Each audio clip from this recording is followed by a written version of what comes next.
Assalamualaikum warahmatullahi wabarakatuh. Kami dari kelompok 2 Praktikum IPA di SD bersama saya Zulkifli Suramdani dan Ibu Indah Nahdia. Pada praktikum kali ini kita akan mencoba mengamati kegiatan di modul 7, kegiatan praktikum 2, yaitu lensa cembung dan cermin cekung.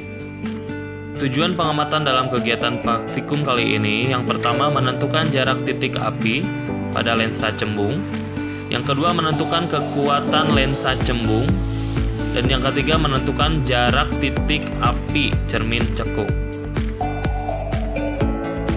Nah teman-teman, jika kita lihat banyak sekali benda-benda di sekitar kita yang memakai alat optik seperti teropong, mikroskop, kacamata, cermin, kemudian cermin pada spion kendaraan, dan juga banyak sekali yang lainnya.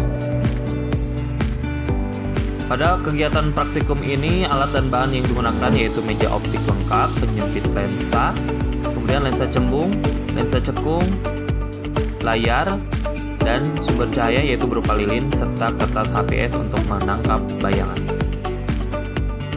Kemudian langkah kerjanya yaitu susunlah cermin sesuai dudukan dan letakkanlah lilin di antara cermin dan layar kertas.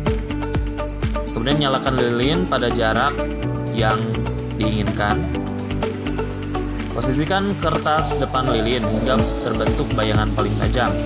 Ukurlah jarak lilin dengan bayangan dan catatlah hasil pengamatan pada lembar kerja. Langkah-langkah tersebut berlaku untuk percobaan pada lensa cembung.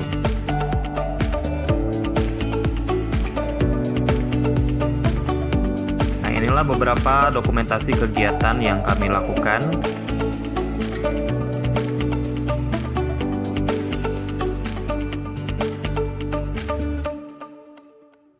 Dan inilah hasil percobaan yang kita lakukan.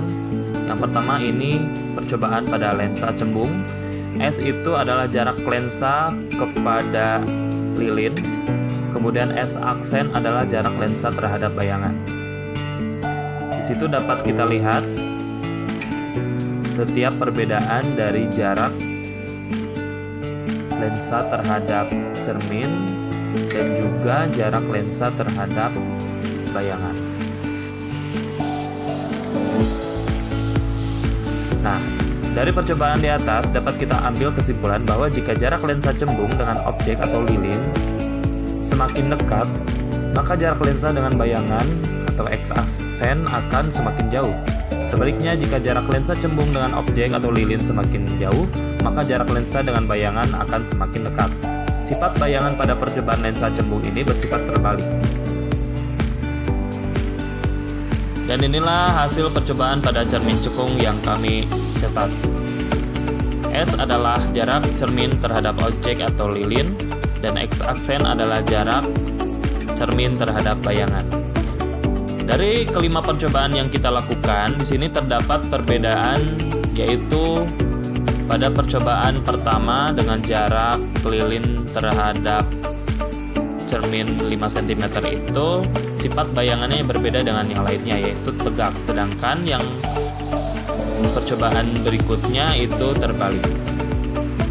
Nah, dari percobaan cermin cekung tersebut dapat kita simpulkan jika jarak bayangan dengan objek atau S pada jarak antara 15 sampai 12 cm, maka jarak bayangan dengan cermin akan lebih jauh. Begitupun sebaliknya, dan sifat bayangannya terbalik. Sedangkan jika jarak cermin dengan objek kurang dari 10 cm, jarak cermin dengan bayangan pun lebih dekat dan sifat bayangannya tegak. Dari dua percobaan yang kita lakukan, maka dapat kita simpulkan yang pertama, jarak benda terhadap cermin cekung sangat berpengaruh dengan bayangan yang dihasilkan oleh cermin cekung itu sendiri. Kemudian sifat bayangan pada cermin cekung itu tergantung pada letak benda. Jika benda diletakkan di ruang 1 antara 0 sampai dengan 10 cm, maka sifat bayangan akan bersifat maya atau dapat dilihat langsung. Sifat bayangannya tegak dan diperbesar. Kedua, jika benda diletakkan di ruang 2 antara 10 cm sampai 20 cm, maka sifat bayangan akan bersifat nyata, terbalik, dan diperbesar. Kemudian yang ketiga, jika benda diletakkan di ruang 3 antara 20 cm sampai seterusnya, maka sifat bayangan akan bersifat nyata, terbalik dan diperkecil. Kemudian, percobaan pada lensa cembung, yakni semakin jauh jarak benda maka akan semakin dekat jarak bayangan. Sedangkan pada cermin cekung, semakin dekat jarak benda maka akan semakin jauh jarak bayangan. Atau arti lain, hubungan antara jarak benda, jarak bayangan, dan jarak fokus lensa adalah semakin jauh jarak benda maka jarak bayangannya semakin dekat dan jarak fokus relatif sama atau tetap. Ya, itulah hasil dari percobaan yang telah kami lakukan. Mudah-mudahan dapat bermanfaat bagi semua yang menonton video ini. Jangan lupa like, share, dan subscribe. Mudah-mudahan bisa bermanfaat untuk semua orang.